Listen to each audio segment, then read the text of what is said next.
Bruna Dorbolo je vseskozi aktivna v socialnem in kulturnem življenju Benečije. V začetku 70. let je bila v krogu domačih intelektualcev med ustanovitelji študijskega centra Nediža, ki je kakovostno dvignil nivo kulturnega delovanja slovenske manjšine na Videmskem.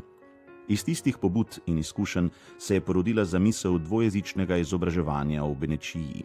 Ko je leta 1984 odprl svoja vrata dvojezični vrtec, je Bruna Dorbolo bila med maloštevilnimi starši, ki so verjeli v ta projekt, in tja vpisala svojo najmlajšo hčerko, kar je zaradi njenega ugleda pozitivno vplivalo na druge družine. Leta 1974 je dala pobudo za ustanovitev Zveze beneških žena, ki se ob prizadevanjih za enakopravnost žensk v družbi zavzema tudi za priznanje pravic slovenske manjšine.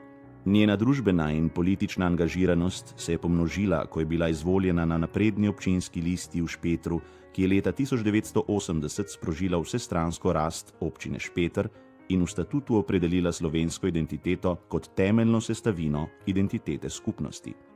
V špeterski upravi je Bruna Dorbolo delovala 20 let kot občinska svetovalka, odbornica in na koncu kot županja.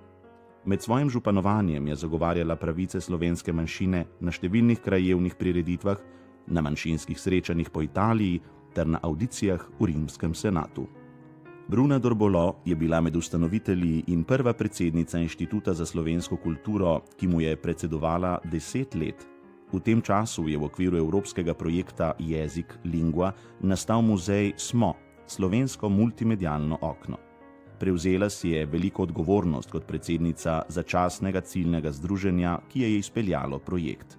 Pod njenim vodstvom je Inštitut za slovensko kulturo izpeljal tudi drugi evropski projekt Zbor zbirk. Pomembna sta tudi njena publicistična dejavnost in literarno delo v narečju. Objavila je več pripovedk in novel, izpod njenega peresa pa je nastalo tudi 5 dramskih tekstov za beneško gledališče.